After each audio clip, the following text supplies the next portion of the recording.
வணக்கம். நம்ம இப்ப இந்த வீடியோல என்ன பார்க்க போறோம் அப்படின்னா, அக்கவுண்டிங் ஃபார் மேனேஜர்ஸ் பேப்பர்ல இது ஏப்ரல் 2025 கொஸ்டின் பேப்பர். அதுல ஒரு 5 மார்க் ரேஷியோ அனாலிசிஸ்ல கேட்டிருந்தாங்க. எஸ், இப்ப அந்த ப்ராப்ளம் பார்க்கலாமா? ரொம்ப ஈஸியான ப்ராப்ளம் பாருங்க. Calculate current ratio from the following. கொடுத்திருக்க இன்ஃபர்மேஷனை வச்சு நம்ம கரண்ட் ரேஷியோ கண்டுபிடிக்கணும். Sundry creditor 1 lakh, expenses outstanding 30,000, provision for taxation 70,000, இன்வெஸ்ட்மெண்ட்ல short term investment 30,000, long term 80,000, debtors 50,000, inventories 3 lakh. Okay, இப்ப வந்து கரண்ட் ரேஷியோட ஃபார்முலா எடுத்துக்கிட்டோம் அப்படின்னா ரொம்ப ஈஸி தான். Current assets divided by current liability. ஓகேவா? இதுதான் ஃபார்முலா. இப்ப கரண்ட் அசெட் அப்படின்னும் போது இங்க என்னென்னலாம் வருது அப்படின்றத பார்க்கலாம். இன்வெஸ்ட்மெண்ட்ல ஷார்ட் டேர்ம் இன்வெஸ்ட்மெண்ட் தான் கரண்ட் அசெட்ல வரும். லாங் டேர்ம் நம்ம கரண்ட்ல எடுக்க மாட்டோம். ஓகேவா? Debtors current asset, inventories current assets. ஓகேவா? பாருங்க, கரண்ட் அசெட்ல short term investment, debtors, inventories. So இது மூணுத்தையும் ஆட் பண்ணலாம். 30,000 பிளஸ் 50 பிளஸ் 3 lakh. ஓகே, இது மூணுத்தையும் ஆட் பண்ணோம்னா 3,80,000 வருது. அண்ட் கரண்ட் லயபிலிட்டி எடுத்துக்கலாம்.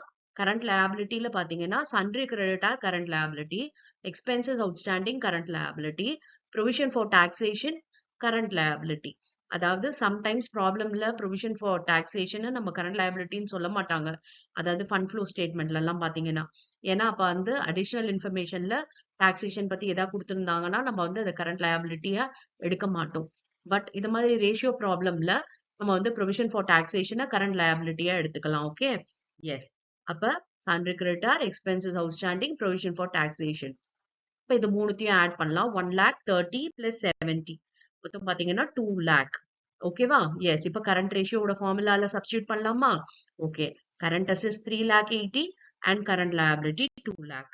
சப்ஸ்டியூட் பண்ணோம்னா என்ன வருது பாருங்க, 1.9 is to 1. Okay, current ratio is 1.9 is to 1 தான். ஓகே, ரொம்ப ஈஸியான ப்ராப்ளம் இல்லையா? எஸ். இப்ப வந்து உங்களுக்கு இந்த ப்ராப்ளம் எப்படி சால்வ் பண்ணணும்னு தெரிஞ்சிருக்கும். 5 மார்க்ல கேட்டிருக்காங்க. இப்ப இந்த ரேஷியோஸோடது ஆல்ரெடி எல்லா ரேஷியோவும் டீடைல்டா எக்ஸ்பிளைன் பண்ணி நிறைய வீடியோஸ் போட்டாச்சு. அதுக்கான லிங்க் வந்து நான் உங்களுக்கு டிஸ்கிரிப்ஷன்ல தரேன். அதை வந்து செக் பண்ணிக்கோங்க. அந்த வீடியோஸ் வந்து உங்களுக்கு இன்ட்ரோடக்ஷன் பார்ட்ல இருந்தே இருக்கும். ஓகே, ஏன்னா இது டைரக்டா போய் நம்ம ஒரு கரண்ட் ரேஷியோ அப்படின்னும் போது நமக்கு வந்து புரியாம இருக்கலாம். இதுக்கு முன்னாடி இதோட டீடைல்டு எக்ஸ்பிளனேஷன் வீடியோட லிங்க் நான் தரேன். அதை செக் பண்றவங்க பாத்துக்கோங்க உங்களுக்கு டீடைல்டா வேணும்னா. Yes. Thank you for your patient listening.